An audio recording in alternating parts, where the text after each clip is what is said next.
Hello mga beshi, magluluto po tayo ng pancit guisado overload. Ayan po, naglagay po tayo ng anatasid sa ating mantika. Tapos po, naggisa po tayo ng bawang at sibuyas. Tapos po, dinagay na po natin yung ating atay ng manok at saka po yung ating pitso ng manok. At naglagay din po tayo ng black pepper mga beshi. Ayan, naglagay din po tayo ng asin para agad po magkaroon ng lasa yung ating pancit. At naglagay din po tayo ng toyo mga beshi. And then mga beshi, nung kumulo na po siya, naglagay na po tayo ng tubig.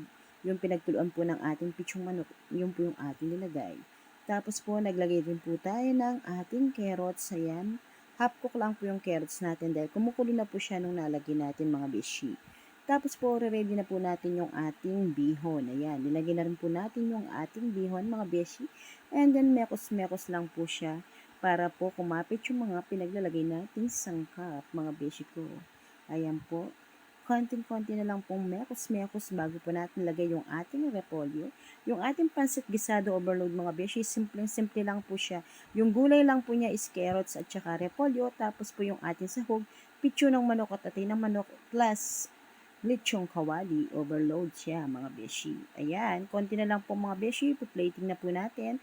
And then ayan mga beshi, nakalagay na po sa ating bilao, lalagyan na lang po natin siya ng lechong kawali para po matawag na pancit guisado overload with lechong kawali mga beshi. Ayan po mga beshi, preparing for lechong kawali na po. Ayan na po yung ating masarap na pancit guisado overload mga beshi. Tingnan nyo naman, sahog pa lang, sulit na mga beshi ko. Ayan po mga beshi.